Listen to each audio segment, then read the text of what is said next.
अस्सलाम वालेकुम। प्रोग्राम का टहरा मैं हूँ वकास वालाना। पाकिस्तान फिर से प्यारा पाकिस्तान, लेकिन हालात ये आ चुके हैं कि लोग खुदकुशियाँ कर रहे हैं। आज पूरे मुल्क के अंदर लोगों ने वो लोग जिन्हें हम समझ रहे थे कि डर गए हैं, एहतजाज नहीं कर रहे, शायद वो किसी लीडर के लिए एहतजाज तो ना कर पाएँ मगर अपनी ज़ात के लिए वो सॉफ्ट एहतजाज अभी तक तो कर रहे हैं। और अल्लाह करे कि उससे पहले ये मसला हल हो जाए जो कि लग नहीं रहा।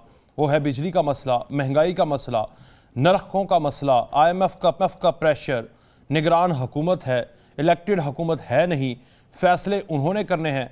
और उसके बाद आप ये फुटेजेस भी देख सकते हैं, भारत चांद पर पहुंच चुका है और हमारे लोग बिजली के बिलों को गले में लटकाकर खुदकुशियां कर रहे हैं। महंगाई उधर भी है, मगर ये जो 16 माह के अंदर जो महंगाई तारीख में अब हमने देख ली है, ऐसी महंगाई शायद ही दुनिया में कोई ऐसा मुल्क होगा कि इतनी अब्रप्ट महंगाई, इनकम बढ़ी नहीं और लोगों के अखराजात बढ़ चुके हैं और लोग बेचारे नफसियाती मरीज़ और साथ ही खुदकुशियाँ कर रहे हैं। और साथ ही वो हुकूमत से और बाब इख्तियार से मुतालबा कर रहे हैं कि उनकी दाद रसी की जाए, मगर वो कहाँ से करें, कैसे करें। तो एक ऐसे साइकिल में फंस गए हैं जहाँ पर आज काकड़ साहब, पिछले वज़ीर आज़म ने भी और आज के वज़ीर आज़म ने भी यही एक मशवरा दिया है कि जो यहाँ से निकल सकते हैं, यानी वो हार्वर्ड यूनिवर्सिटी के स्टूडेंट से बात कर रहे थे कि जो अमेरिका में जाके सेटलमेंट होना चाहते हैं या हो रहे हैं, बहुत अच्छी बात है माशाल्लाह। ये हमारे मुल्क के वज़ीर आज़म, दो वज़ीर आज़म, एक शहबाज शरीफ और एक काकड़ साहब, मैं रिस्पेक्ट तो उनकी करता हूँ मगर इस चीज़ से इख्तलाफ करता हूँ कि दुनिया के अंदर ब्रेन कोई मुल्क नहीं चाहेगा। आप कहीं किसी अमेरिकन या किसी ऐसी रियासत को कहें, वो हत्तुल इम्कान कोशिश करेंगे कि हमारे मुल्क के लोग यहाँ से निकल कर जाकर बाहर से सरमाया कमा कर हमें ना भेजें, बल्कि यहाँ पर बैठकर हमारे मुल्क की खिदमत करें और हमारे मुल्क में अंदर सरमायादारी दूसरे मुल्कों से लेकर आएँ। मगर ये तभी मुमकिन होगा जब उन पढ़े लिखे नौजवानों को माहौल बेहतर दिया जाएगा। तो ये हाथ खड़े करने की निशानदेही है, भाई हम तो कुछ नहीं कर सकते, जो जा सकता है वो चला जाए। तो फिर भाईजान 15, 16, 18 या 20 करोड़ जो लोग हैं जो गुर्बत में हैं, उनको आप मार दीजिए। 1-2 करोड़ को थोड़ी सी जिल्लतें दे दीजिए, उनको जेलों में डाल दीजिए और बाकी जो 1-आधा करोड़ आप खुद हैं सारे हुक्मरान, उनकी फैमिलीज़, वो रहें तो पाकिस्तान बेहतर हो सकता है। फिर दूसरे नंबर पर आज चेयरमैन तहरीक इंसाफ को FIA की टीम से मुलाकात का मौका मिला। उन्होंने साइफर गुमशुदगी खुद गुम करने का एतराफ़ एक दफ़ा फिर से कर लिया। परवेज़ खटक साहब कह रहे हैं कि चेयरमैन PTI फ़ौज के ख़िलाफ़ इनकलाब लाना चाहते थे। फिर PTI की कुछ टीम्स, यानी PTI की कोर कमेटी, अभी हमारे साथ सेनेटर हुमायूं अहमद साहब होंगे, उनसे भी पूछेंगे कि वो एस्टेब्लिशमेंट के साथ PTI का जो ट्रैक अलग हो चुका है, उस ट्रैक को एक ट्रैक पर लाने की कोशिश कर रहे हैं, मगर अभी तक ये मुमकिन हो सकता है चूँकि 3 बड़े लीडर, एक तो चेयरमैन, फिर वाइस चेयरमैन और प्रेसिडेंट, तीनों जेलों में हैं और बाकी जो बचे हुए हैं वो खुद छुपे हुए हैं और जो 2-4 हैं वो कोशिश कर रहे हैं, उनकी कोशिशें रंग लाएंगी कि नहीं। और फिर कुछ और के खिलाफ, जिसमें मुसर्रत जमशेद चीमा भी हैं, आज़म स्वाति भी हैं, फवाद चौधरी भी हैं, दीगर उनके खिलाफ अभी खबर आ रही है कि उनके खिलाफ भी सोशल मीडिया के ऊपर इदारों के खिलाफ जो बगावत और उनके खिलाफ जो हर्जा सराई की, उसके ऊपर भी मुकदमा दर्ज कर लिया गया है।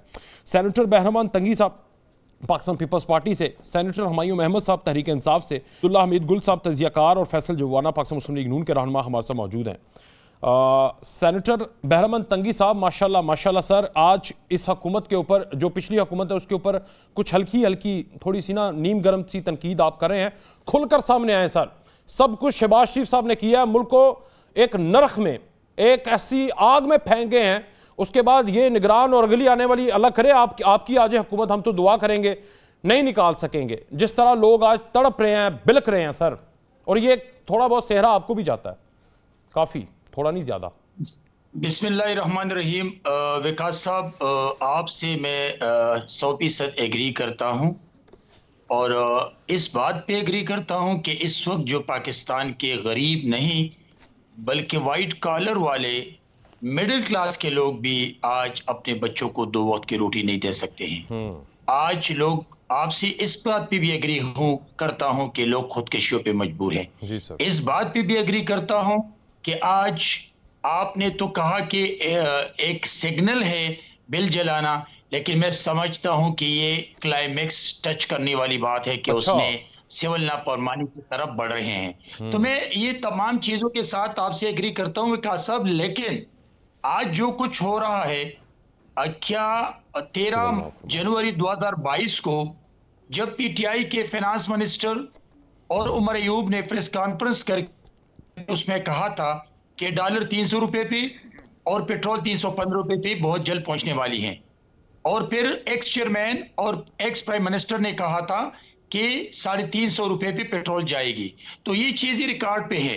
ये वो तसलसल है जो पाकिस्तान के अंदर उसको जब प्राइम मिनिस्टर हाउस से निकाला एक जमहूरी तरीके से, तो उस दिन से लेके आज तक ये वो चीजें हैं जो दोबारा हो रही हैं पाकिस्तान के अंदर और पाकिस्तान के बाहर। ठीक जब सर। उसने पॉलिटिकल स्टेबिलिटी को नहीं होने दी, जब पॉलिटिकल स्टेबिलिटी नहीं हुई तो ऑटोमेटिकली इकोनॉमी स्टेबल नहीं हुई और यहां तक बात पहुंच गई। और आपको याद है विकास साहब कि एक्स पीटीआई के चेयरमैन, एक्स पीटीआई की हुकूमत में जो फाइनेंस मिनिस्टर और दो सूबाई फाइनेंस मिनिस्टरों ने एक्स नहीं, अभी भी चेयरमैन है। जी जी। आईएमएफ को लेटर लिखने की बात की, एग्रीमेंट ना होने की बात की। तो मैं समझता हूं कि जब आपके एक्स प्राइम मिनिस्टर और उनके वज़रा पाकिस्तान यानी को आज जो लब्बे लुबाब कर देते हैं, आज जो लोग खुदकुशियां कर रहे हैं, इसका सेहरा शहबाज शरीफ को नहीं बल्कि चेयरमैन पीटीआई इमरान खान को जाता है। उसको जेल के अंदर जाके कोड़े मारे हैं सर। विकास साहब मैं कह रहा हूं कि आज जो मुल्क की तबाही है, आज जो पाकिस्तान की पूरी दुनिया में बदनामी हो रही है, आज जो इदारों की टकराव है, आज जो हर इदारा तकसीम है, ये पाकिस्तान के पीटीआई के x chairman, ex prime minister की करतूत और उनका पॉलिटिकल सोच की वजह से है कि आज हम इस तरफ जा रहे हैं। ये मैं कह रहा हूं। लेकिन अगर आप देख लें तो हम सब जिम्मेदार हैं इनकी। मैं आपको ये कह रहा हूं कि मैं एक अवामी बंदा हूं, एक अवामी सीनेटर हूं, एक अवामी पार्टी का। हम अपनी जिम्मेदारी, अल्लाह करे सेनेटर भी पाकिस्तान में अवामी हो जाएं। वो तो 18 करोड़ रेट सुने हुए थे मैंने। खैर जी सर सर सर सर मैं विकास साहब ये कह रहा हूं कि मैं मिडिल लोअर क्लास का बंदा हूं, ग्रास रूट लेवल का वर्कर हूं। 44 इयर्स मेरा पॉलिटिकल जी, मैं जानता हूं सर आपको बहुत अच्छी तरह से। मैं समझता हूं कि आज अवाम मुश्किल में है and we are all the responsible. You all are responsible. ज्यादा रिस्पॉन्सिबल चेयरमैन तहरीक इंसाफ है। जरा टाइम, 4 बंदे हैं तो जरा टाइम डिवाइड कर ले। आपकी बात समझ आ गई और बड़ा मुस्तनद आपने आर्गुमेंट दे दिया। ले जी हुमायूं अहमद साहब, सर ये सारा जो आपका तौक है महंगाई का, ये आपके चेयरमैन और आपके गलों में जाएगा। मैं तो कहता हूं एक ज़ियाउल्लाह का है और ये जितने भी जिम्मेदार हैं उनको फिर वो लिबर्टी में जो हुआ था वो कर दे या फिर कोड़े मारे। हैं जी, ऐसे ही होगा। बिस्मिल्लाहिर्रहमानिर्रहीम। तंगी साहब ने बातें की हैं। मुझे बस ये डर था कि तंगी साहब कह देंगे कि थोड़ी देर में कि जो बांग्लादेश अलग हुआ था ये पाकिस्तान तहरीक इंसाफ ने अभी आना था, उसके 11 साल बाद पीटीआई ने बननी थी या 13 साल बाद, तो उसकी वजह से बांग्लादेश भी अलग हुआ था। तो ये शुक्र उन्होंने ये कह नहीं दिया। उन्होंने ये भी नहीं कहा कि जो जुल्फिकार अली भुट्टो जो अकलौते सिविल मार्शल और एडमिनिस्ट्रेटर बने थे वो भी पाकिस्तान तहरीक इंसाफ की वजह से बने थे, वरना उन्होंने नहीं बनना था। अच्छा, इन्होंने सारा का सारा मलबा डाल दिया पाकिस्तान तहरीक। हालांकि वो सही डाला सर। आज के जो आप लोगों ने गद्दारी की थी, आपने कहा था IMF के साथ मुआहदा नहीं करना, नहीं होने देना। कहां गया शौकत तरीन? निकालो ना उसे जरा। सुन ले अब मेरी वकास साहब मेरी बात सुन ले। जो बहरान है जिसकी वजह से लोग इस वक्त खुदकुशियां कर रहे हैं, आज भी ये खन्ना पुल के पास इस्लामाबाद में एक गरीब ने छलांग मार के अपनी जान दी है। रहम करे सर। जी जी। इसका सेहरा 2 पार्टियों के ऊपर डलता है डायरेक्टली। ये वो 2 पार्टीज हैं जिन्होंने IPPs के मुआहदे किए हैं। इस लिहाज से मुआहदे किए हैं कि अगर आप बिजली ना भी इस्तेमाल करें आपने इनको पेमेंट करनी है और पेमेंट भी डॉलर्स में करनी है। तो ये देखे, ये सर्कुलर डेब्ट सबसे बड़ा और फिर उसके बाद इंपोर्ट ऑफ द ऑयल सबसे बड़ा, ये 2 सबसे बड़े मसले हैं पाकिस्तान के। सर मैं भला क्या समझ रहा हूं, मैं बताऊं आपके मुताबिक वो चोर है और उनके मुताबिक आप नाअहल हैं। 1990s जी, मैं तो ये समझ रहा हूं। नहीं देखे, अगर देखे ना, बात सुने ना, अगर हम नाअहल होते, ठीक है, तो फिर कम से कम पाकिस्तान पीपल्स पार्टी ने अपने 1970 से लेके 2013 तक 1 साल भी 5.5 के GDP को टच नहीं किया। अच्छा, एक दफा भी 5.5 GDP को टच नहीं किया। जितनी दफा ये लोग आए हैं, पाकिस्तान तहरीक इंसाफ का 3.25 साल में 2 दफा पाकिस्तान तहरीक इंसाफ ने 6 जीडीपी को टच किया है। ठीक है पाकिस्तान तहरीक इंसाफ के जमाने में स्विट्जरलैंड नहीं बन गया। मैक्सिमम एक्सपोर्ट दुआ कर रहा था, बस थोड़ा सा दूर रह सर। अगर ये लोग बीच में टुच ना मारते तो स्विट्जरलैंड के करीब हम पहुंच रहे थे। सर वो आज प्रवेश खटकने का टुच इन्होंने नहीं मारी, वो टुच मार के जनरल बाजवा जिसको आपने बाप बना दिया था हमारा सबका। नहीं, सुन लेना, वो बाप इन सब का था, तभी ये लोग इन लोगों ने उनकी बातें मानी थी। ठीक है ना। अगर परवेज खट्टक को तो संभाले, आपके तो सूबे से है। होते अगर ये देखिए, परवेज खट्टक की अपनी एक सोच है, उनकी जो सोच है वो अपनी सोच के लिहाज से चलेंगे।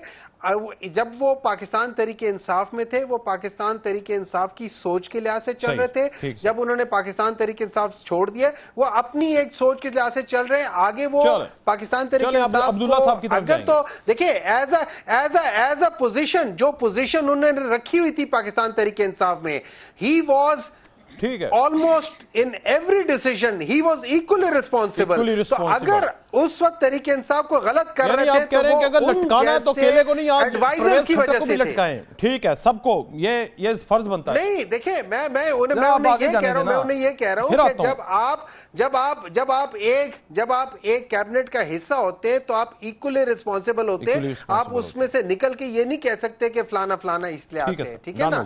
मेरा सिर्फ एक, अगर वो कह रहे हैं कि फौज के खिलाफ इनकलाब लाना चाहते थे तो उस वक्त का वजीर दिफा भी एक मिनट सर, वकास साहब, मैं जो कह रहा हूं आप मुझे कहने दें, फिर उसके बाद आप मुझे पूरा कर लेने देना। मैं सिर्फ ये कहना चाह रहा हूं, अगर पाकिस्तान डिस्ट्रक्शन मूवमेंट की जो गवर्नमेंट थी, अगर ये लोग इतने अहल होते तो ये 13 पार्टियों के जो सारे के सारे लोग हैं, ये कम से कम जहां पीटीआई ने छोड़ी है उससे बेहतर करते, आपका पॉइंट वैलिड है, नीचे ना गिराते। 50% इन्होंने इन्फ्लेशन बढ़ा दी है। ठीक है, That's a lot. सारा का सारा इन नालायक बेवकूफ जाहिलों की वजह से हुआ है। बेवकूफ जाहिल। ये साथ जो फैसल जवाना साहब हैं उनको भी और तंगी साहब को भी बोल गए, लेकिन फैसल भाई जरा थोड़ा सा कंट्रोल करें, अब्दुल्ला साहब की तरफ जाएंगे। अब्दुल्ला साहब, नलायक जाहिल बेवकूफ हुक्मरान 16 महीने हम पर मुसल्लत रहे, उसका खमियाजा आज ये है कि हमारे प्यारे पाकिस्तानी बेचारे खुदकुशियां कर रहे हैं। खुदा के लिए दुआ करें, यहाँ मुल्क छोड़कर चले जाएं। बिस्मिल्लाहिर्रहमानिर्रहीम। देखें, बड़े अफसोसनाक हालात हैं। 57.4% इन पिछले पीडीएम की 16 महीने की हुकूमत के अंदर डिवैल्यू किया पाक रुपी, और मौजूदा जो अभी हुकूमत है, अभी इसको पूरा 1 महीना भी नहीं हुआ और 5% डिवैल्यू कर गया है। अभी इससे पहले जो मैं तो नहीं कहूँगा, लेकिन हुमायूं साहब में हमारे भाई हैं, लेकिन जो गुलदस्ता इन्होंने सजाया था उसने जो कुछ किया है वो भी आपको बहुत अच्छी तरीके से इल्म है। उसके अंदर जब 550% अद्वियात की कीमत महंगी हो गई कियानी साहब के दौर में, जब उनके वजीर जो थे कियानी साहब, आमिर कियानी, तो उनकी करप्शन की दास्तानें जो है वो कोई ढकी छुपी नहीं है। इसी तरीके से जो दीगर लोग हैं, अभी क्या किसी का नाम लेते हुए जरा मुनासिब नहीं होता, लेकिन असल बात यह है कि IMF जब मुआहदात IMF और वर्ल्ड बैंक का जो मुआहदा किया था, वो किसने किया था कि पाकिस्तान के कानून से ही ताबे उसको खत्म कर दिया था।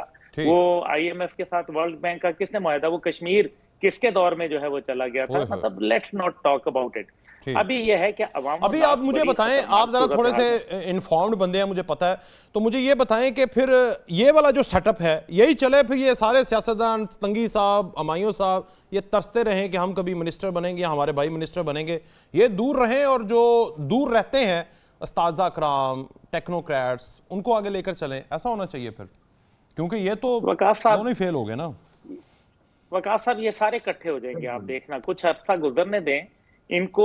अचानक जमहूरियत के ऊपर एक मिसाक याद आएगा, और ये तमाम जो आज एक दूसरे के खिलाफ खड़े हैं, ये आपको एक प्लेट के ऊपर खाना खाते नजर आएंगे और भाई बंदी के अंदर दिखाई देंगे। लेकिन इस सारी स्टिक एंड कैरेट की गेम में तमाम स्टिकें जो है वो कौम को पड़ेंगी और कैरेट्स जो है वो हस्बे आदत जो है हुक्मरान खाएंगे। लेकिन एक बात जो बड़ी अहम है, अगर अवाम ने जो दबाव डाला और बिजली की कीमतें आपने कम की या उनके बिलों के अंदर कोई आपने रिलैक्सेशन देने की कोशिश की, तो फिर आपको हर महाज के ऊपर जो है वो पीछे हटना पड़ेगा।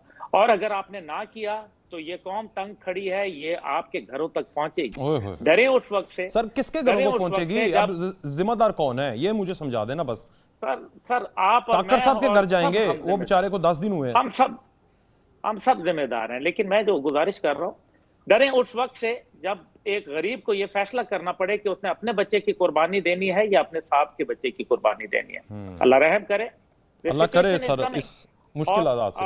हाँ, और ये जो हालात बन रहे हैं रूल ऑफ लॉ के हवाले से, देखें आप कहते हैं कि जी इलेक्टेड गवर्नमेंट आएगी तो फिर बड़े अच्छे है। वो भाई इलेक्टेड गवर्नमेंटों ने तो पाकिस्तान के इस हालत के ऊपर पहुंचा दिया है कि आज हम रोटी रोशनी और रोजगार के भिखारी बन के रह गए। तो फिर आज मार्शल हमारे लगा पास दें कुछ सर। नहीं रह गया। हैं जी, मार्शल लगा दें। और जी मार्शल लॉज के अंदर अगर आप, वैसे मैं उसके बिल्कुल खिलाफ हूं, लेकिन मार्शल लॉ के स्टैटिस्टिक्स देख लें, अदारा शुमारियात मौजूद है, आपको उसमें बेहतरी नजर आएगी। लेकिन ये हल नहीं है, ये गलत है। गलत हमें क्या करें? रूल ऑफ क्या लॉ करें? को मुझे establish बता दें, करना है। एक लफ्ज में बता दें क्या करें? टेक्नोक्रेट इंसाफ फराहम करें सबके लिए सर, बराबर ये की तो सतह पे, चाहे मेन सी वो बात है कोई फौजी हो, चाहे वो कोई पुलिस चलो, वाला हो, point आ चाहे गया। वो कोई सियासतदान हो, चाहे वो कोई ब्यूरोक्रेट हो, या चाहे कोई आम शख्स हो, बराबर की सतह पे डील करें। ठीक है। फैसल हयात जिबवाना साहब, नलायक, बेवकूफ, जाहिल हैं आप। आपसे मुराद आपके हुक्मरान, आपकी पार्टी। बकौल सेनेटर हुमायूं अहमद साहब इस नहज पर लेकर चले गए और खुद लंदन की ठंडी पुरफजा मकाम पे बैठे हुए हैं जहां पर बिजली भी मिल रही है, गैस भी मिल रही है। जनाब बिस्मिल्लाहिर्रहमानिर्रहीम। मैं सेनेटर साहब की बात के हवाले से सिर्फ इतना कहूंगा कि अगर ये अपने गिरबान में झांक लेते तो शायद ये अल्फाज इस्तेमाल न करते। उसकी वजह ये है कि मैं तो 3.5 साल जो है इस हुकूमत का हिस्सा रहा हूँ, पीटीआई का हिस्सा रहा हूँ, और उस वक्त मैंने याद, हाँ जी आगे आ गया, मुशीर हैं आप। उस अरूज के बाद जो है, और इनकी यही पॉलिसीज की वजह से, और मैं समझता हूँ इनकी इसी जबान सर, आप अपने आप को कंडेम किया करें रोजाना शीशे में देख के। ऐसे हमारे कॉलीग थे जो मीटिंग्स के दौरान भी ये बात करते थे और आपस में भी हम ये डिस्कस करते थे कि यही जबान, यही सोच, यही भी जो है चोर डकैत और इस तरह की जबान जो है एक दिन आपके सामने, हमारी लीडरशिप के सामने आएगी। आज उसी का खुमियाजा भुगत रहे हैं। देखिए, हमें अपने गिरबान में झांकना चाहिए। जो अल्फाज हम किसी के लिए इस्तेमाल कर रहे हैं, वही अल्फाज जो हैं कल एक दफा अपने ही गले का तौक बनते हैं, और आज वो गले का तौक बने हुए हैं और हम इस स्टेज पर हैं। मैं समझता हूँ कि इसमें कोई शक वाली बात नहीं। सेनेटर साहब मेरे लिए बहुत काबिल एहतराम है, लेकिन लीडरशिप के बारे में, अगर किसी लीडरशिप के बारे में इस तरह के अल्फाज इस्तेमाल करेंगे तो उनको अपने गिरबान में जरूर झांकना चाहिए। चलें ठीक है। नहीं जी तंगी साहब, ये इसके ऊपर आप भी कुछ लबकुशाई कर दें। वैसे ना बड़ा ही अफसोस होता है, सवाल ही नहीं समझ आती, करें क्या, पूछें किससे, किस दर पे जाके दरवाजा खटखटाएं। विकास साहब, जाहिल, बेवकूफ और नालायक हर मुआशरे में भी होते हैं और हर पार्टी में भी होते हैं। लेकिन मैं समझता हूं कि इन तीनों बातों की मैं मानी बता दूं कि जाहिल, बेवकूफ और नालायक वो होते हैं जब वो प्राइम मिनिस्टर बनने से पहले अपना मैनिफेस्टो मंशूर पेश करते हैं और फिर वो पौने 4 सालों में अपने मंशूर मैनिफेस्टो पे अमल न करके उन्हें कहें कि मेरे पास न टीम है, न मुझे मईशत का पता है और न मैं मईशत को ठीक कर सकता हूं। अच्छा, ये जाहिल हो गया। और फिर एक पंजाब की हुकूमत खत्म करते हैं, फिर खैबर पख्तूनख्वा की हुकूमत खत्म करते हैं, फिर कश्मीर और गिलगित-बल्तिस्तान की उसकी हुकूमतें खत्म होती हैं और वो पार्लियामान से भागकर केयर टेकर प्राइम मिनिस्टर और केयर टेकर सेटअप में हिस्सा नहीं ले सकते हैं। और फिर वो जाहिल, वो बेवकूफ, वो नालायक, अच्छा, फिर वो रिक्वेस्ट करते हैं कि मेरे इस्तीफा को वापस करके कि मैं पार्लियामान में आ जाऊं और मैं केयर टेकर सेटअप में हिस्सा लूं। तो अभी मुझे बताएं कि बेवकूफ, नालायक, जाहिल कौन है?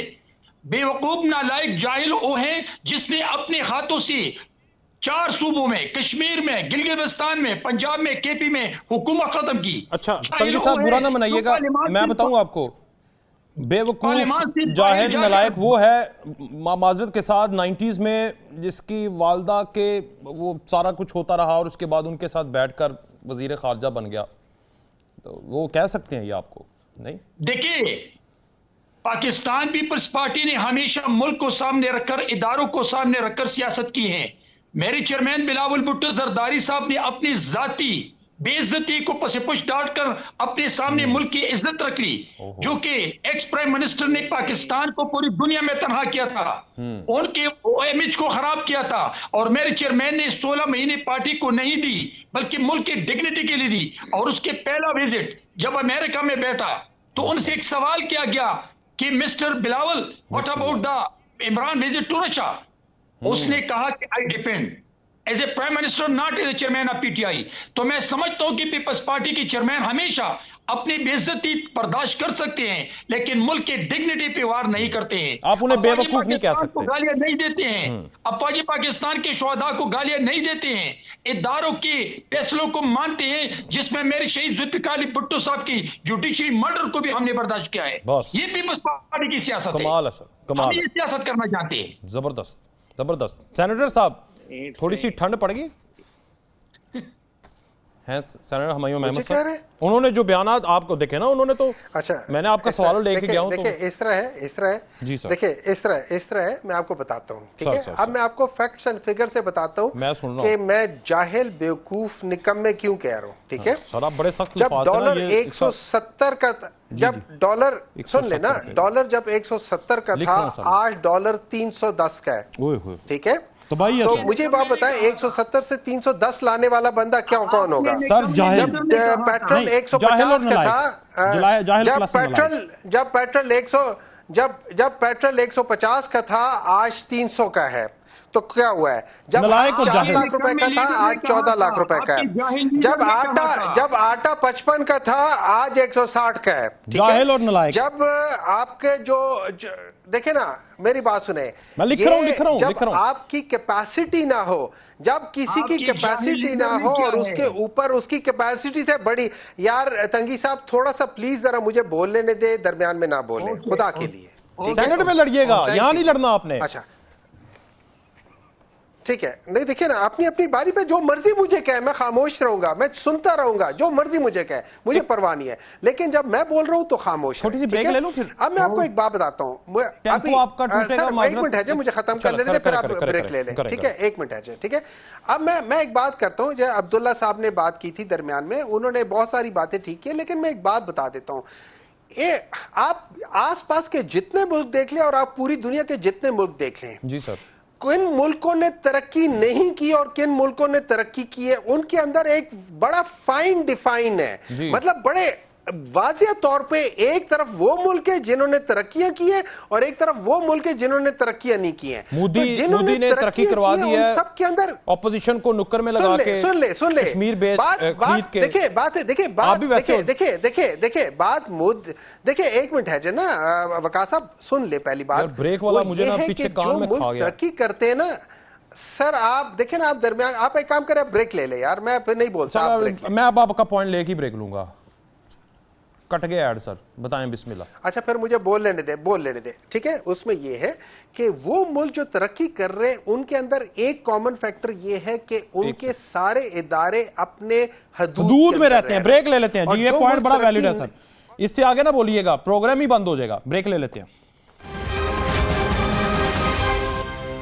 एक बार फिर से खुशामदीद। अच्छा सेनेटर हुमायूं अहमद साहब, आपने जाते जाते जो बात कर दी कि सबको अपनी हदूद में रहना चाहिए, कोई रहने की कोशिश करे तो कहे कि इंटरफेयर करो, ये भी हमने सुनने को हमें मिलता रहा। फिर मैं अब्दुल्ला साहब से भी पूछूंगा वेरी क्विकली। सर मैं बताता हूं ना, अगर आप मुझे पूरी बात करने दे देते तो आपको क्लियरिटी हो जाती। सर ब्रेक लेना फर्ज है। जो पॉलिटिशियन है उसके भी हुदूद हैं, पॉलिटिशियन को अपने हुदूद में रहना चाहिए। और मैं आपको एक बात बता रहा हूं, जो बिजली की जो बात है ना, इसके लिए एक इलाज है, और वो मेरे ख्याल में इस वक्त प्राइम मिनिस्टर साहब को लेना चाहिए कि जिन ब्यूरोक्रेसी या जिन लोगों को, चाहे वो प्राइम मिनिस्टर साहब खुद क्यों ना हो, चाहे वो कोई भी हो, जिनको फ्री बिजली मिल रही है, वो फ्री बिजली खत्म करें, क्योंकि उसका बोझ गरीब आवाम उठा रही है। ये 4 साल खान साहब के दौर में हुआ था सर। सर मैं देखे ना सर, मेरी बात सुने, अगर उस वक्त जो गलत हुआ था तो उसकी बेसिस, मैं कह रहा हूं, मैंने सुन लेना, मैंने क्या कहा, मैंने कहा अगर उस वक्त जो गलत हो रहा था तो क्या उसका मतलब है आज भी गलत होता रहेगा? वैलिड सर,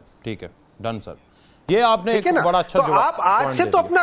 आप आज से तो अपने आप को ठीक कर लेना, लाइन लॉसेस आज ठीक से कर ठीक दें, कर ले, फ्री ताकि बिजली कल बंद को कर कोई दें। आपको ये तो ना कहे ना, कल को ये ना कहे कि आपने भी गलत किया था। अगर हमने गलत किया था तो आप तो गलत ना करें ना। Do not try to justify your wrong doings because of us. ठीक सर, आपका बड़ा दिल है। लेकिन जी अब्दुल्ला हमीद गुल साहब, ये हदूद से जो क्रॉस होने की बातें हैं, ये सारा मलबा ये है जो कि पाकिस्तान को यहाँ तक लेकर चला गया है, मसला ये है। नहीं, ये बात दुरुस्त है। पहले तो जरा फिगर्स को सही कर लिया जाए तो बेहतर है। 9 अप्रैल 2022 को डॉलर का रेट जो था इंटर बैंक में वो 189 था, 179 था, और ओपन मार्केट में 191 था।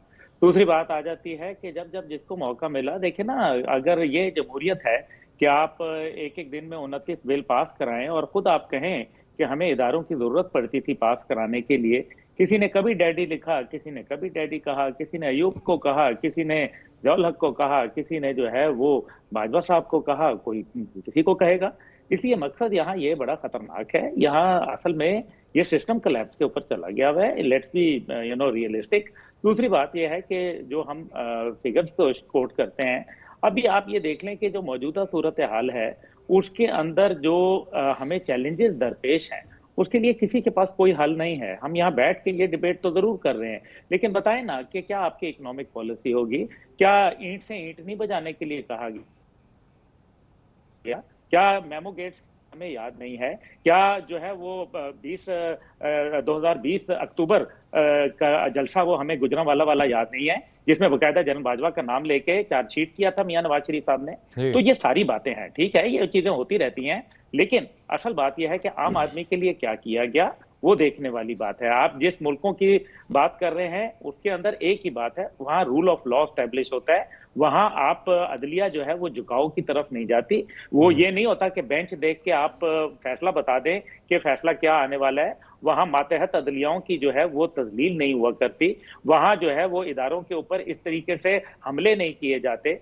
कौन जस्टिफाई? आप कहते हैं कि जी अगर ये चंद एक लोग, आपने शुरू अपने बयानिए में कहा इमरान खान साहब या जो भी उनके साथ रुफका हैं वो कुछ अगर अंदर हैं या बाहर हैं, यही वो लोग थे ना जो कहते थे कि जी मगरिब की बैरूनी मदाखलत है और गैर मुल्की सुफरा से मिलने की क्या जरूरत है और उनका कोई काम नहीं बनता कि ऑपोजिशन मिले।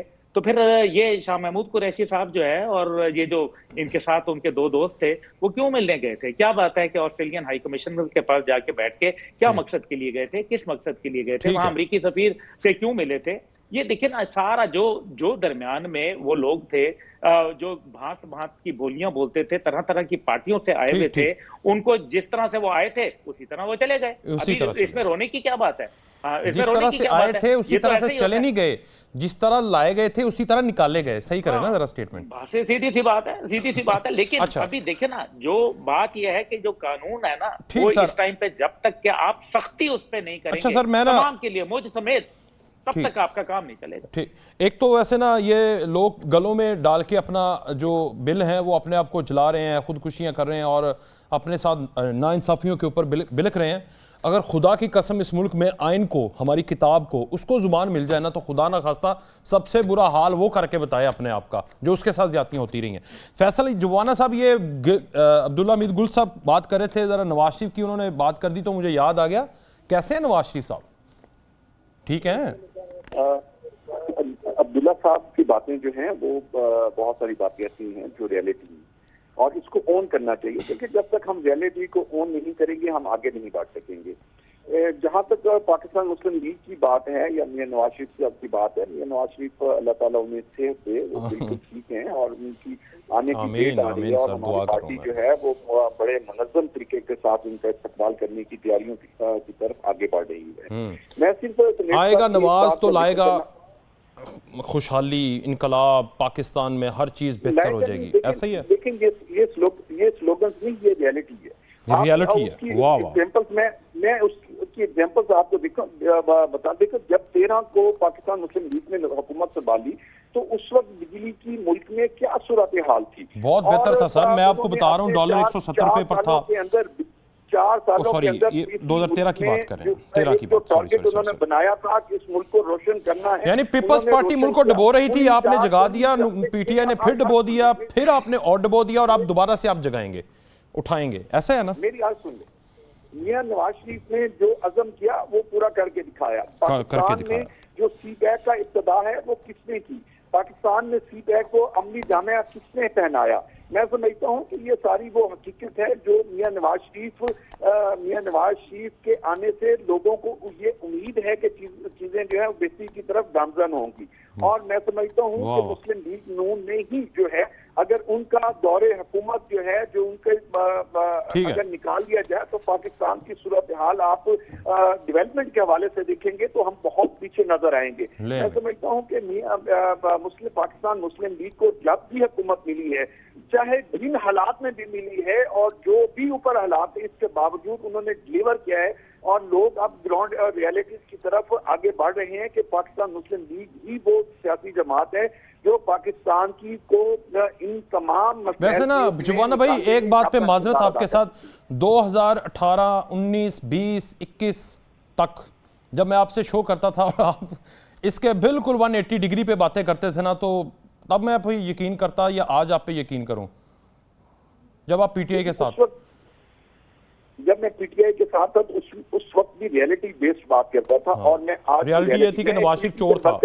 मैं एक पॉलिटिकल वर्कर हूं और पॉलिटिकल वर्कर को पॉलिटिकल जो है वो जिद्दोजहद में लगे रहना चाहिए। लेकिन जो आप अब्दुल्ला साहब ने बात की, जो उनकी बातें हैं वो रियलिटी है, उससे आंखें बंद करने से तंगी साहब आप आगे आंखें बंद करने से चीजें चेंज नहीं होती। आंखें बंद करने से चीजें ठीक नहीं होंगी। रियलिटी बेस्ड अगर आगे बढ़ेंगे तो चीजें बेहतर होंगी। पाकिस्तान मुस्लिम लीग नून और पीपल्स पार्टी ने मिसाके जमहूरियत जब आपस में तय किया तो जमहूरियत में बेहतरी आई। उन्हीं के मैं समझता हूँ वो यही वजह थी कि हुकूमत जो है ठीक है। ले अब तंगी साहब की तरफ जाएं जरा, 5 साल पूरे किए हैं, जरा टाइम कम है, जरा एक और पॉइंट है वो बड़ा जरूरी है। एक तो साइफर वाली बात भी करनी है और एक वो एस्टेब्लिशमेंट वाली भी। लेकिन तंगी साहब, आएगा नवाज, बनेगा आम बंदे की आवाज। जब जब उनको हुकूमतें मिली हैं उनके दौर को निकाल दें तो पीछे खंडरात हैं, और उसमें पाकिस्तान पीपल्स पार्टी भी है तहरीक इंसाफ के साथ। देखिए विकास, जब 2008 में पाकिस्तान पीपल्स पार्टी की हुकूमत बनी तो हमारे पास अक्सरियत नहीं थी, लेकिन बिलावल भुट्टो जरदारी साहब और जनाब आसिफ अली जरदारी साहब ने जब कंसेंसस का नारा लगाया तो मेरे लीडर मियां साहब के घर चले गए और वहां पे प्रेस कॉन्फ्रेंस रिकॉर्ड भी मौजूद है कि पाकिस्तान को जो मुश्किलात से निकालने के लिए एक पार्टी नहीं, बल्कि हमें चाहिए कि हम सब मिलकर पाकिस्तान को मुश्किलात से निकाल दें, मुकमकाओ करें, मिल के खाएं, हम आगे बकौल इमरान खान। लेकिन फिर हमारी इत्तेहाद से निकल गई। लेकिन हमारी नेचुरल डिजास्टर और मैन मेड डिजास्टर के बावजूद पाकिस्तान पीपल्स पार्टी की हुकूमत में 20 किलो आटे की कीमत थी 400 रुपए रिकॉर्ड पे है, निकाल दे। और 2013 में जब हमारी हुकूमत हमने हैंडओवर की मुस्लिम लीग नून को तो उस वक्त भी 20 किलो आटे की कीमत थी 400 रुपए। ये रिकॉर्ड पे है, जिसमें स्वाद जैसे ऑपरेशन जो कि एशिया का सबसे बड़ा ऑपरेशन था, 32 डेज में हमने लाखों लोगों को बाइज्जत अपने घरों को वापस भेजा। हमने उसकी रिहेबिलिटेशन की, हमने उसकी जो इमरजेंसी फेज था उसको कंप्लीट किया, रिहेबिलिटेशन फेज कंप्लीट किया, डेवलपमेंटल फेज कंप्लीट किया। लेकिन साथ साथ जब नेचुरल डिजास्टर आ गया, सैलाब आ गया, सैलाब को ने पूरी पाकिस्तान को डुबो दिया 2010 के सैलाब ने, लेकिन उसी वक्त भी हमने महंगाई नहीं की थी। तो मैं समझता हूं कि पीपल्स पार्टी हमेशा, और साथ साथ मैं आपको ये भी बता दूं कि लेजिस्लेशन में पाकिस्तान की तारीख में सबसे ज्यादा कानून साजी 2008 से 13 तक हो चुकी हैं। और ये कानून साजी में 18वीं तरमीम जो कि शहीद जुल्फ़िकार अली भुट्टो साहब का तोहफा 1973 कॉन्स्टिट्यूशन को बगैर किसी मुतालबे की जनाब आसिफ अली जरदारी साहब ने प्रेसिडेंट हाउस की ताकत पार्लियामान मुंतकिल की ताकि 22 करोड़ आवाम के फोरम में आवाम के फैसले हो। और जो दो चार इख्तियार रह गए थे, जैसे इलेक्शन की डेट देना, वो शहादत अवान ने पिछले साल एक बिल लाकर वो भी छीन ली सदर से और इलेक्शन कमीशन को दे दी। देखिए मैं आपको बता रहा हूं कि इलेक्शन कमीशन का काम इलेक्शन करवाना है, तो अगर इलेक्शन कमीशन में वो जो उसकी ताकत है अगर उसको बढ़ाएं और फिर वो जमातों के या लीडरशिप के साथ बैठ के कंसेंसस डेवलप करें ताकि इलेक्शन पे कोई उंगली ना ठीक है उठाए। सर। तो मेरे ख्याल में इसमें हर्ज क्या है? हम तो इदारों की मजबूती चाहते हैं, हम इदारों की टकराव नहीं चाहते हैं। इलेक्शन करवाना इलेक्शन कमीशन का काम है। प्रेसिडेंट और वो- इलेक्शन कमिश्नर टकरा गया है सर, टकरा गया है। देखिए, आज हम मुतालबा करते हैं 90 डेज में इलेक्शन का, यस। लेकिन हम चढ़ाई नहीं करते हैं। वाह। हम इलेक्शन कमिश्नर को गालियां नहीं देते हैं, वाह। हम उनको धमकियां नहीं देते हैं। Very हम nice। मुतालबा करते हैं आईन के दायरे में कि हम 90 डेज में इलेक्शन आपको चाहते हैं। गालियां देनी चाहिए शहबाज शरीफ साहब को, जो कि आपको बेवकूफ बनाकर चले गए। उन्होंने आखिर में हल्का बंदियों का शोशा छोड़ा और कल उन्होंने मुलाकात की है इलेक्शन कमिश्नर से और उन्होंने कहा कि 14 दिसंबर तक कंप्लीट कर लें और उसके बाद 14 दिन हमने ऐड किसी करके को फरवरी गाली में नहीं इलेक्शन दी। करवा दें। हमने गाली देने वाले लोग हैं। शहीद बीबी ने हमारी पॉलिटिकल एजुकेशन की है। वाह। हम न गाली देने वाले लोग हैं, न गाली देते हैं, न टकराव की सियासत चाहते हैं। सलाम सर। हम ले बुर्दबारी जी। और कंसेंसस की सियासत चाहते हैं। चलें हम अब जरा इज्जत एक और- छोटी सी 1 मिनट की ब्रेक है, उसके बाद हम साइफर के ऊपर और एस्टैब्लिशमेंट से जो राहें जुदा हुई हैं उनको वापस लाने की कोशिश की जा रही है। क्या सेनेटर हुमायूं महमद साहब भी उस कोर कमेटी का हिस्सा हैं? ब्रेक के बाद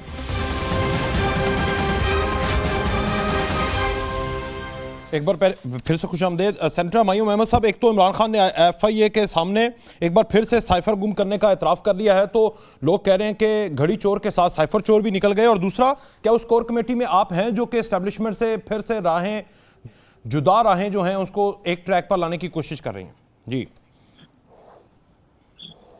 अच्छा, इस पे संगी साहब जवाब हमें हंस देने रहे से हैं। पहले मैं एक चीज आपको मैं बताना आपके चाहता हूँ। साथ जी देखिए, जी। मैं इसका जवाब देने से पहले मैं एक बात कर देना चाहता हूँ। वो सर। तंगी साहब वो आटे का भाव बता रहे थे 2008 जरा और 9 जल्दी करना, अब टाइम देखिए, कम। रफली ये होता है कि आपने सर देख ले, रफली जब आप किसी भी जमाने की बात करते हैं आप परसेंटेज में करते हैं, आप रियल रुपी वैल्यू में नहीं करते, क्योंकि रुपी वैल्यू का एक जमाने में तो 2 आने का भी आटा होता था, लेकिन उस जमाने में 2 आने की बड़ी वैल्यू होती थी, तो आप उस लिहाज से देखते होते। अच्छा, ये जब आए थे 2008 में आए थे, इनको इससे पहले जीडीपी जो मिला था वो 4.5 के करीब था। इन्होंने 5 से ड्रॉप करके 1 पे लेकर गए और 4 साल तक ये 1 और 2 पे रहे। 5वें साल इन्होंने 4.4 पर लेकर गए। आपने इनको बहुत पढ़ा हुआ है। 4.4 से इकोनॉमिक्स। सर मैं बताता हूं ना, 4.4 से आगे पाकिस्तान ये जो मुस्लिम लीग नून है उन्होंने 4.4 से किया है और 4 साल तक उन्होंने 4.4 4.2 के आसपास रखे। 5वें साल उनका 6.1 पे किया है। एक मिनट है जो यार, एक मिनट है जो यार, दरमियान में बोलने की आदत आपकी बहुत गंदी है, जरा खामोश रह जाए थोड़ी देर। आदतें भी गंदी हैं। उसके बाद हुक्मरानी के साथ उसके बाद पाकिस्तान तहरीक इंसाफ आई और इसके अलावा ये कोरोना की वजह से पाकिस्तान तहरीक इंसाफ के 2020 का जो था यार, काम किया था, 2020 का काम किया था, 21 और 22 में फिर 6 पे चले गए। अब आपने जो सवाल पूछा है, अनफॉर्चुनेटली और unfortunately I don't know how I put it, लेकिन एज ऑफ टुडे मैं उस कोर कमेटी का हिस्सा नहीं हूं, तो मुझे नहीं पता उसके अंदर क्या डिसीजंस हो रहे। रही बात जो आपने साइफर की बात की है, क्या था, देखिए सीधी बात ये थी कि मैं उसी के बारे में लगा। थोड़ी देर के लिए जरा खामोश रहेंगे तो मैं बोलूंगा ना। सर मुंह पे हाथ रख लो। मतलब जब अब मैं नहीं, देखिए ना, और मैं क्या कर सकता हूं, मैं आपसे रिक्वेस्ट कर सकता हूं कि यार खामोश रहो, मुझे बात कर लेने दो। अगर आपको बहुत ज्यादा बात करने का शौक है आप बात कर लो, मैं खामोश हो जाता हूं। इसमें ये मतलब इसमें और क्या कर सकता हूं मैं रिक्वेस्ट ही कर सकता हूं। मतलब ये इससे ज्यादा मैं और क्या आदाब बता सकता हूं। सर मैं तो खामोश हूं सर। यार देखो, जो मर्जी है कम से कम ना तहरीक इंसाफ के पास पापड़ वाला है, ना छापड़ी वाला है, ना आइसक्रीम वाला है, ना फालूदे वाला है, और इनमें से कोई भी नहीं है जो पाकिस्तान तहरीक इंसाफ के पास क्या हो। बात है, क्या बात है। ना पाकिस्तान तहरीक इंसाफ IMLE के थ्रू पैसे बाहर भिजवाता था, के 7-7 लाख डॉलर बाहर भिजवाता था। पाकिस्तान तहरीक अकाउंट भी नहीं है। पाकिस्तान तहरीक इंसाफ के पास लॉन्चेस के अंदर दुबई में पैसे फराह गोगी है, बुशरा बीबी है, उस्मान बुज़दार है। पाकिस्तान तहरीक इंसाफ ना पाकिस्तान तहरीक इंसाफ के पास कोई ऐसे लोग थे कि जो के सिंध हाउस में बैठ के लोगों को पैसे और रिश्वत देते रहे। पाकिस्तान तहरीक इंसाफ के पास इस किस्म के कोई लोग नहीं है कि जो लोगों को बैठ के उनके मैरियट में लाके सारे खर्चे करे, लोगों को खरीदे, लोगों को करे, लोगों को रिश्वतें दे, ये ठीक है। इस किस्म का कोई आगे बढ़ जाएं। पाकिस्तान तहरीक इंसाफ ने जिसने भी खरीदने की कोशिश की उसको पार्टी से निकाला है। पाकिस्तान तहरीक इंसाफ वो वाहिद जमात है कि 2013 के इलेक्शंस में उन्होंने मेरे ख्याल में 10 या 12 सर जी, well done। मैं निकाल क्लैपिंग दिया था कर रहा हूं सर, क्योंकि बेहतरीन उनके हो गया। ऊपर ये इल्जाम आगे आया बढ़ने था दें मुझे जरा। वो उन लोगों ने पैसे सेनेटर से पैसे लेने की कोशिश की थी। कमाल है। That is how Pakistan Tehreek 18 crore sir. Pakistan Tehreek Insaf वो वाहिद जमात है जिन्होंने कहा है कि असेंबलीज के अंदर जी, आप अब्दुल्ला openly हमीद vote गुल साहब, करो, फिर तंगी साहब, ताकि very quickly। पता चले कि कौन ताकि पता चले कि कौन बिकने वाला है कौन बिकने वाला नहीं है। जो बिकने वाले हैं वो छुप के वोट करना अब्दुल्ला भाई। चाहते हैं, जो बिकने वाले नहीं है वो कहते हैं ओपनली वोट करो, पता चले कि कौन वोट कर रहा है। ये इस वोटिंग के यार, एक तरीके मिनट, को चेंज होना चाहिए। जरा थोड़ा सा ये छुप break। के वोटिंग का कोई वो नहीं होना चाहिए। वाला भी है और पाकिस्तान अफवाजी पाकिस्तान को गाली देने वाला भी है और गड़ी चोर के साथ चोर भी है और गड़ी चोर के साथ साइपर चोर भी बन गया। आप मत ची हो, ओए होए। आप ची हो मत। बस, उसने बस, उसने कश्मीर का सौदा किया है। अच्छा, चले। तंगी साहब जान छोड़ दें यार खान साहब की, अब तो जेल में है। तंगी साहब ना करे तंग, तंगी साहब ना करे तंग, तंगी यार तंग न कर। इलाके से आप है और मैं हूँ, उस इलाके में हमारी माँ की कोई तस्वीरें फेंके अरे ना, तंगी यार, हम तंग उसको न कर, मार देने प्लीज। वाले होंगे, हम उनके साथ बैठेंगे नहीं। तंगी साहब जिस इलाके से आप है और मैं हूँ, हमारी अच्छा, माँ अब्दुल्ला की कोई भाई, तस्वीरें अब्दुल्ला फेंके, साहब। हम उससे लड़ मरेंगे, उनके साथ यार, कभी एक दोस्ती मिनट, नहीं बात तो करेंगे। सुन लें। हम इतने बेगैरत कभी नहीं होंगे। बेगैरत। अच्छा ठीक बन गए, है, रिलैक्स सर। आपने प्लांटेशन करके आप भी सियासी वर्कर बन गए। चले तंगी साहब, तंगी यार तंग न कर प्लीज। तंगी साहब, तंगी साहब। आपके निकम्मे लीडर ने, आपके चोर लीडर ने पाकिस्तान को पूरी दुनिया में बदनाम किया। जी अब्दुल्ला साहब, अब्दुल्ला भाई मुझे ये बताइएगा, ये एस्टेब्लिशमेंट से पूरी दुनिया में तंगी यार, साहब, पूरी माइक- दुनिया में पूछ लो कि चोर कौन है। आपके चोर डाकू लुटेरे। अब्दुल्ला भाई मैं क्या कर सकता हूँ यार? कंट्रोल सर प्लीज, तंगी साहब। और मेरे ख्याल में माइक कहाँ है? खामोश करा सकते बंद कर दें यार। चलो चलो बुरा मान जाते हैं अब्दुल्ला भाई। फिर वो कहते हैं आप बेसिकली डिक्टेटर हैं, फिर मुझे कहते हैं आपने फ्रीडम, आपने हमारे आर्टिकल। अगर जरा देखें जी, हमने आपकी बातें सुनी, आप हमारी भी सुन लीजिए, मेहरबानी फरमा दीजिए। साइफर के ऊपर जहां तक ताल्लुक है जी, मेरे ख्याल में साइफर का जो सारा का सारा मामला है वो एक सीक्रेट डॉक्यूमेंट है और साइफर के डॉक्यूमेंट को अगर आप जो है वो घुमा देते हैं तो बकायदा उसके लिए कानून बना हुआ है and it's a very strict law. ये आपने जो नेशनल सिक्योरिटी का मामला है उसको आपने बकायदा ब्रीच किया है और उसके लिए बहुत सख्त सजा है। एक बात तो बड़ी बात है। दूसरी बात जो है वो ये कहना कि जी किसने क्या किया। देखें, अगर तोशाखाना की घड़ी बिकी थी ना तो उसके 3 तरीके थे पाकिस्तान पैसा लाए गए। एक तो यह है कि बैंक ट्रांसफर हुआ, अगर वो बैंक ट्रांसफर हुआ तो उसकी रसीद कहाँ है, और अगर वो बैंक ट्रांसफर नहीं हुआ तो फिर हुंडी के जरिए आया जो कि कानूनी जुर्म है, और अगर वो हुंडी के जरिए नहीं आया और बाकायदा एयरपोर्ट से आया और $1000 से ज्यादा डिक्लेयर नहीं किया गया एयरपोर्ट पे तो वो भी कानूनी जुर्म है। ये बातें ऐसे ना कहा करे, गलत बात जो होती है ना उसको एक्सेप्ट नहीं किया जाएगा। लेकिन अभी जो बात हो रही है कि जो आप कह रहे हैं कि कोई कोर कमेटी बनी है या कुछ है, कोई बातचीत नहीं हो रही। जो लोग घरों को जलाएंगे, GHQ पर हमले करेंगे, जो एयरफोर्स बेस को जो है जलाएंगे, जो पाकिस्तान फौज के अंदर बगावत की कोशिश करवाएंगे, जो इदारों के खिलाफ नफरत अंगेज जो है वो शरअंगेज जो बयान करेंगे, उनके साथ किसी किस्म की कोई बातचीत नहीं होगी। अगर अफवाज पाकिस्तान अपने को घर ये फुल स्टॉप, अपनी this is a full stop, तो किसी को बख्शेगी नहीं, याद रखिएगा। ये तंगी साहब भी फुल स्टॉप लगा गए हैं, आज अब्दुल्ला भाई ने भी फुल स्टॉप लगा दिया है। करते रहें कोशिश, आप कुछ नहीं होगा। जब तक अल्लाह ताला फुल स्टॉप नहीं लगाता कोई और लगा नहीं सकता। ठीक है, तंगी साहब कुछ कहना चाहेंगे आप? फूल झड़ते हैं आपके मुंह से। मैं विकास साहब ये जो हुमायूं मोहम्मद बेटे हैं, मैं इसकी इत्तला के लिए अर्ज करता हूं कि मेरे अफवाज पाकिस्तान के शुहदा, मेरे पाकिस्तान के डिग्निटी पे वार करने वाला किसी भी रियायत के मुस्तहिक नहीं है। चलो बहुत शुक्रिया जी तंगी साहब, आपका भी बहुत शुक्रिया। हुमायूं अहमद साहब, सेनेटर साहब, शुक्रिया। अब्दुल्ला साहब, फैसल साहब, इजाज़त दीजिए, अल्लाह हाफ़िज़।